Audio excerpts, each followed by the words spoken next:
বেশ কিছু মানুষ আছে যারা মনে করে তাদের দিয়ে কিছুই হবে না। এরা কথার সময়েও বলে আমাকে দিয়ে কিচ্ছু হবে না।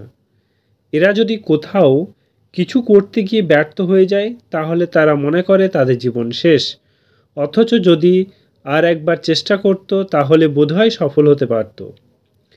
হাই স্কুলের বাস্কেটবল দল থেকে বাদ পড়ে বাসার দরজা বন্ধ করে অঝরে কাঁদছেন।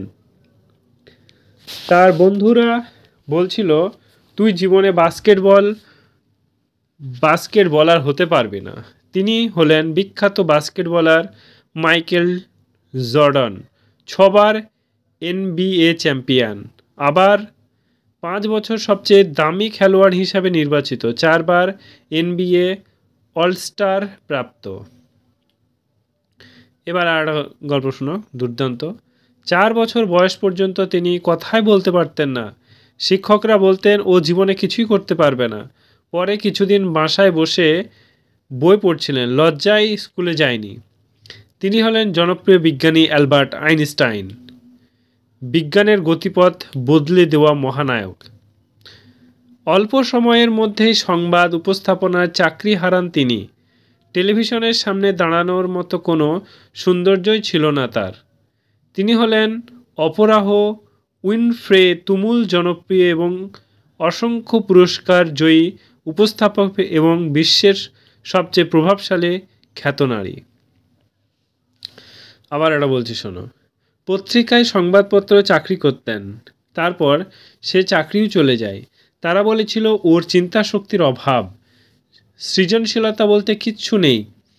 তিনি হলেন ওয়াল্ট ডিজনি বিখ্যাত কার্টুন মিকি মাউসের স্রষ্টা এবং সেরা চলচ্চিত্র বিভাগের 22তম একাডেমিক পুরস্কার জয়ী। আবার একটা বলছি শোনো। 11 বছর বয়সে মেডিকেল টেস্টে ধরা পড়ে তার একটি বিশেষ গ্রোথ হরমোনের অভাব রয়েছে। সেজন্য কম বয়সী চেয়ে তার উচ্চতা ছিল অনেক কম, তাই তাকে দল থেকে বাদ দিয়ে দেয়। তিনি হলেন জনপ্রিয় কিংবদন্তি ফুটবলার লিওনেল মেসি। তিনি 5বার ব্যালন ডি'অর পুরস্কার পান। আবার শোনো, 30 বছর বয়সে এসে নিজের প্রতিষ্ঠা কোম্পানি থেকে চাকরি হারান তিনি। প্রচণ্ড হতাশায় ভেঙে পড়েছিলেন। তিনি হলেন জনপ্রিয় অ্যাপেল এবং মিক্সারের প্রতিষ্ঠা স্টিভ জবস। বর্তমানে তার অ্যাপেল কোম্পানি বিশ্বের 1 নম্বর ব্র্যান্ড হিসাবে পরিচিত। আবার বলছি শোনো। তার এক শিক্ষক বলেছেন যে সে এমন এক অপদার্থ যে কিছু শেখা অত্যন্ত তার পক্ষে সম্ভব না। স্কুল থেকে তাকে বের করে দিয়েছিল। তিনি হলেন বিজ্ঞানী টমাস আলভা এডিসন।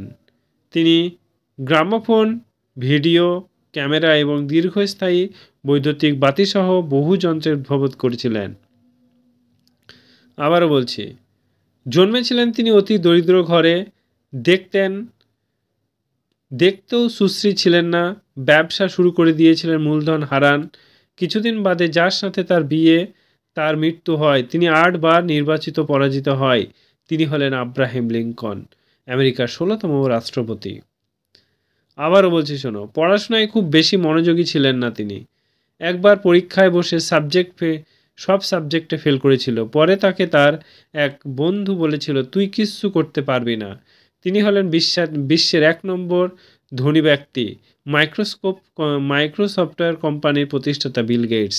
মজার বিষয় হচ্ছে যে বন্ধু বলেছিল কিছু করতে পারবে না, সেই বন্ধুই মাইক্রোসফট কোম্পানির একজন কর্মরত, আর বিল গেটস সেই কোম্পানির মালিক। তাই কখনো একবার ব্যর্থ হলে আশা ছেড়ে দিও না, আবার নতুন করে শুরু করো। তুমি যেখান থেকে শুরু করবে সফলতা সেখান থেকেই গর্জে উঠবে। মনে রেখো, যদি কোথাও ব্যর্থ না হও তার মানে তুমি কখনো নতুন কিছু শেখার চেষ্টাই করোনি, কারণ ব্যর্থতাই হলো সফলতার প্রথম উৎস। Thank you, all the best.